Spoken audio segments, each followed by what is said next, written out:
నమస్తే, welcome to Leo news.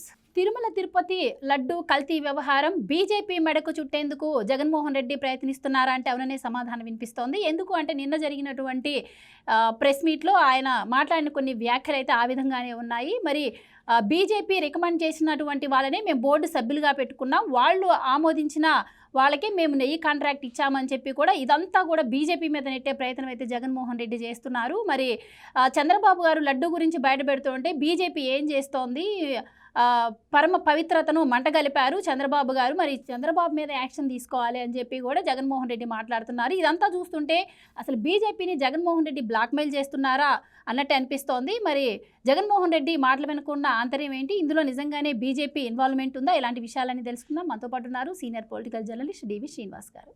నమస్కారం sir. నమస్తే. సో జగన్మోహన్ రెడ్డి నిన్న కొన్ని సంచలన వ్యాఖ్యలు చేయడం జరిగింది. సో ఈ కల్తీ అంశం ఏదైతే ఉందో దీంట్లో బీజేపీ ఇన్వాల్వ్మెంట్ కూడా ఉంది అని చెప్పి ఆయన వ్యక్తపరచాలి అన్న ఉద్దేశం అయితే కనిపించింది. సో నిజంగానే మరి బీజేపీ ఆ బోర్డు సభ్యులను రికమెండ్ చేసిందా, వాళ్ళ ఇష్టంతోనే, అంటే వాళ్ళే ఈ కల్తీ నెయ్యి కాంట్రాక్ట్కి ఒప్పుకున్నారా? సో ఏం చెప్తారు ఓవరాల్గా? ఇప్పుడు చంద్రబాబు బయట పెట్టడం తప్పు ఆయన అని చెప్పి ఈయన ఉద్దేశంలాగా అనిపిస్తోంది, ఏం చెప్తారు? ఎంత ఖతర్నాక్ అర్థమైందా? జగన్మోహన్ రెడ్డి ఎంత ఖతర్నాకో నీకు అర్థమైందా? బీజేపీ వాళ్ళకి అర్థమైందో అర్థం కాలేదో కానీ నీకు అర్థమై ఉంటుంది. ఎందుకంటే నిన్న ఆయన పెట్టిన ప్రెస్ మీట్లో ఏమన్నాడు, బీజేపీకి సగం తెలియదు సగం తెలుసు. అంటే బీజేపీ అంటే జగన్మోహన్ రెడ్డికి ఎంత చులకనైపోయింది. ఒక రకంగా బీజేపీని బ్లాక్మెయిల్ చేస్తున్నాడు. అంటే ఏంటి, మీరు చెప్పిన కొంతమందికి నేను సభ్యత్వం ఇచ్చాను కాబట్టి మీరు నాకు షీల్డ్ ఇవ్వాలా, మీ బిల్లులన్నీ నేను బలపరిచాను కాబట్టి మీరు నన్ను కాచుకోవాలా, ఇప్పుడు ఇవాళ నాకు రాజ్యసభలో 11 మంది ఇంకా ఉన్నారు కాబట్టి మీరు నాకు రక్షణ రావాలి. బ్లాక్మెయిలింగ్ అన్నమాట. నిన్న అతను చేసిన ప్రెస్ మీట్లో ఆయన అన్న మాటలు, బీజేపీకి సగం తెలుసు సగం తెలియదు, ఏం చేయాలో నాకు అర్థం కావడం లేదు, బీజేపీదేదో హిందుత్వ ఎజెండా అంటారు కదా, మరి చంద్రబాబు ఈ రకంగా తిరుపతి లడ్డుని దుష్ప్రచారం చేశాడు, ఈ విధంగా పశువుల కొవ్వు, గొడ్డు కొవ్వు లేకపోతే పంది కొవ్వు, యానిమల్ ఫ్యాట్ అంటూ ఇవాళ తిరుమల తిరుపతికి ఇంత చెడ్డ పేరు చంద్రబాబు తెచ్చాడు, చంద్రబాబు పైన ఎందుకని బీజేపీ పెద్దలు అక్షంతలు వేయలేదు అంటే, చంద్రబాబు మీద అక్షంతలు బీజేపీ వేస్తే నీ కళ్ళు సమ్మగుంటాయా? అంటే నువ్వు ఏంటి అతను అక్కడ అంటే, అక్కడ మనకు కనపడుతోంది ఏదో రకంగా బీజేపీని తెలుగుదేశాన్ని వేరు చేయాలి, మళ్ళా బీజేపీ చంక నేను ఎక్కాలి, నన్ను ఎత్తుకోండి అని అతను ఒక రకంగా బ్లాక్మెయిల్ చేస్తున్నాడు. ఎవరిని? బీజేపీని. అంటే ఇప్పుడు ఈ మొత్తం బీజేపీ మీద రుద్దే కుట్ర.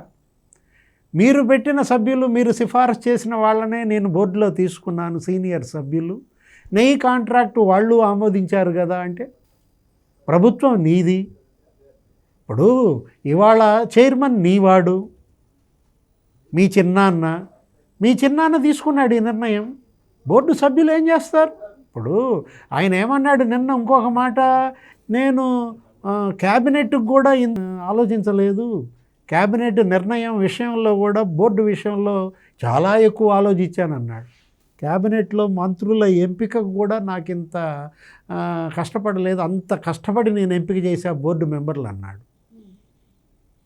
ఎవరిని? కేతన్ దేశాయినా?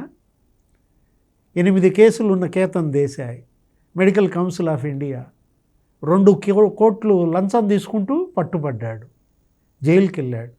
ఇతన మెంబరు శరత్ చంద్రారెడ్డి, మద్యం మాఫియా, ఢిల్లీ మద్యం కేసులో అరెస్ట్ అయి తీహార్ జైల్లో ఉన్నాడు. ఇతన బోర్డు మెంబరు శేఖర్ రెడ్డి, ఇసుక మాఫియా, తమిళనాడులో 178 కోట్ల బంగారం దొరికింది. ఈడీ కేసులు, సిబిఐ అరెస్ట్ చేసింది, జైల్లో పెట్టారు. ఎవరిని? శేఖర్ రెడ్డిని. వీళ్ళ నీవు అక్కడ టీటీడీ బోర్డులు అంటే నేర చరిత్రలు 18 మంది అంట, 18 మంది నేర చరిత్రలను నువ్వు బోర్డులో పెట్టావని ఎవరో పిటిషన్ వేశారు హైకోర్టులో. హైకోర్టు నీ ప్రభుత్వానికి నోటీసులు ఇచ్చిందా, ఇవ్వలేదా? క్రిమినల్స్ని ఏ విధంగా జగన్మోహన్ రెడ్డి మొత్తం విస్తరింపజేశాడో ఒక క్లాసికల్ ఎగ్జాంపుల్. సెక్రటేరియట్లో క్రిమినల్స్, సీఎంఓలో క్రిమినల్స్, క్యాబినెట్లో క్రిమినల్స్, అరే మొత్తం ఏది కింద నుంచి పై స్థాయి దాకా నేరస్తుల స్వర్గంగా మార్చావే, చివరికి దేవాలయాలను కూడా నేరపూరితం చేశావు. బోర్డులో టీటీడీ బోర్డులో ఎవరికి నువ్వు సభ్యత్వం ఇవ్వాలి? ధార్మిక చింతన, ఆధ్యాత్మిక భావజాలం, ఏదన్నా సమాజానికి చేసిన కృషి. ఇప్పుడు ఆ నారాయణమూర్తి గారి మిసెస్ను ఎవరన్నా చేశారు, ఇన్ఫోసిస్ టీటీడీ బోర్డు మెంబర్గా. సుధామూర్తి, ఇప్పుడు అది కదా ఇప్పుడు ఏది నువ్వు ఎంపిక చేసినటువంటి వాళ్ళ యొక్క వ్యక్తిత్వం, వాళ్ళ యొక్క కృషి, సమాజానికి వాళ్ళు చేసింది ఏంటి? శరత్చంద్రారెడ్డి సమాజానికి ఏం చేశాడు? మెంబర్షిప్ ఇస్తావా? విజయసాయి రెడ్డి జైల్లో ఉండొచ్చున్నాడు, అతను మెంబర్ చేశాడు రాజశేఖర్ రెడ్డి.